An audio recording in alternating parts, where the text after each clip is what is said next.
कथा। मौनी अमावस्या की कथा को लेकर जो प्रचलित कथा है उसके अनुसार प्राचीन काल में एक ब्राह्मण परिवार कांचीपुरम में रहता था। पति पत्नी दोनों ही धर्मात्मा थे और धर्म पूर्वक अपनी गृहस्थी चलाते थे। इनका नाम देवस्वामी था और इनकी पत्नी का नाम धनवती था। इनके 7 पुत्र और एकमात्र पुत्री थी जिसका नाम गुणवती था। ब्राह्मण ने अपने 7 पुत्रों का विवाह करवा दिया था। जब गुणवती सयानी हुई तो देवस्वामी से धनवती ने कहा कि पुत्री के विवाह के लिए अब वर देखना चाहिए।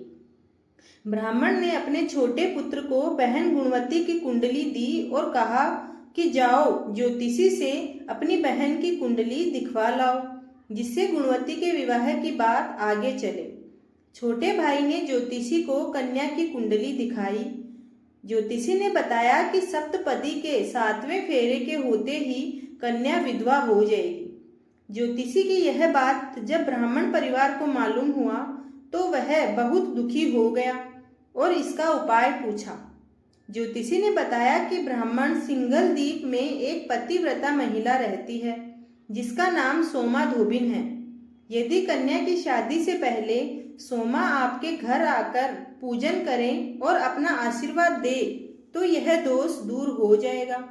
ब्राह्मण ने अपनी पुत्री गुणवती को अपने सबसे छोटे पुत्र के साथ सिंगल द्वीप भेज दिया। दोनों भाई बहन सागर किनारे पहुंचकर उसे पार करने के बारे में विचार करने लगे। जब समुद्र को पार करने का कोई रास्ता नहीं मिला तो दोनों भूखे प्यासे एक पीपल वृक्ष के नीचे आराम करने लगे। पेड़ पर घोंसले में एक गिद्ध का परिवार रहता था। उस समय घोंसले में सिर्फ गिद्ध के बच्चे थे। वे सुबह से भाई बहन की बातों और उनके क्रियाकलापों को देख रहे थे।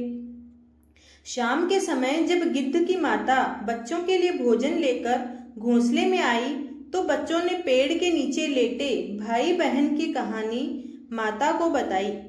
गिद्धनी के बच्चों ने कहा कि माता, जब तक आप इन भाई बहनों की मदद नहीं करेंगे हम भोजन नहीं करेंगे।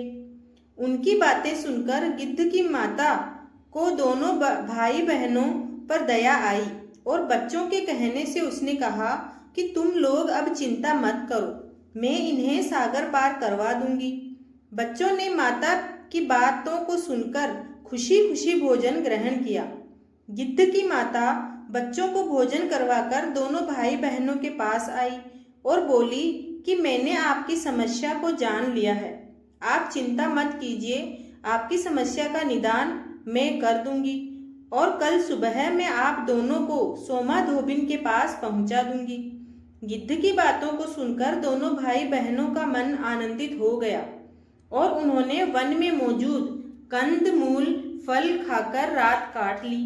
सुबह होते ही गिद्धनी ने दोनों भाई बहनों को अपने पैरों में लटकाकर समुद्र पार करवा दिया और सिंगल द्वीप में सोमा धोबिन के घर पहुंचा दिया। गुणवती सोमा धोबिन के घर के पास ही छुपकर रहने लगी। हर दिन सुबह होने से पहले गुणवती सोमा के घर साफ सफाई करके घर को लीप दिया करती थी।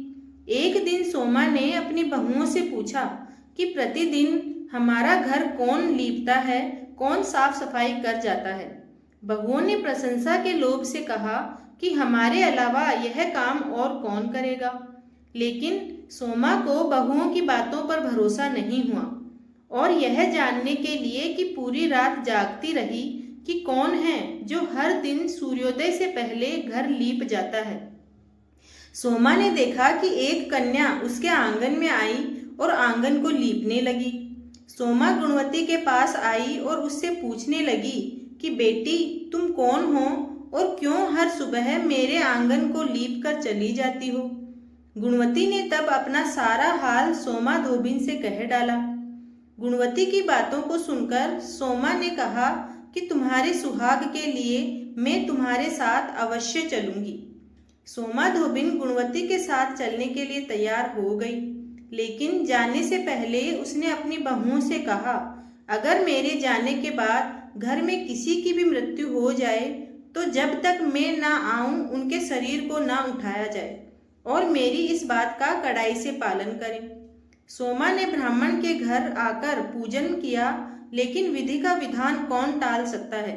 गुणवती का विवाह होते ही उसके पति की मृत्यु हो गई।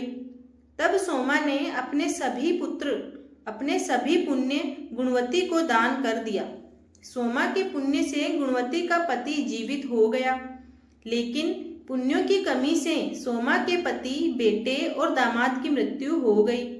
लेकिन सोमा ने अपना घर छोड़ने से पहले बहुओं से कह दिया था कि मेरे लौटने से पहले अगर मेरे पति और बेटों को कुछ होता है तो उनके शरीर को संभाल कर रखना। बहुओं ने सास की आज्ञा को मानकर सभी के शरीर को संभाल कर रखा। उधर सोमा ने सिंघल द्वीप लौटते हुए रास्ते में पीपल के वृक्ष की छाया में विष्णु जी की पूजा करी और 108 बार पीपल की परिक्रमा की। इसके पुण्य के प्रभाव से सोमा के घर लौटते ही उसके पति, बेटे और दामाद फिर से जीवित हो गए। इसलिए मौनी अमावस्या के व्रत करने वाले व्रतियों को यह कथा सुनकर पीपल की 108 बार परिक्रमा करनी चाहिए और भगवान विष्णु सहित भगवान शिव जी की पूजा भी अवश्य करनी चाहिए। एक मान्यता है कि मौनी अमावस्या के दिन मनुष्यों के धरती पर लाने वाले प्रथम मनुष्य मनु ऋषि का जन्म हुआ था। मनु ऋषि के नाम से भी इस व्रत का नाम मौनी अमावस्या है। भक्त, हमें उम्मीद है कि ये कथा आपको पसंद आई होगी। अगर आपको यह कहानी पसंद आई है तो इसे लाइक और शेयर जरूर करें और ऐसे ही व्रत कथा पढ़ने के लिए जुड़े रहें गुरु अमृत कहानियाँ के साथ और चैनल को सब्सक्राइब करके मुझे सपोर्ट करें। आपके सपोर्ट से मुझे बहुत मदद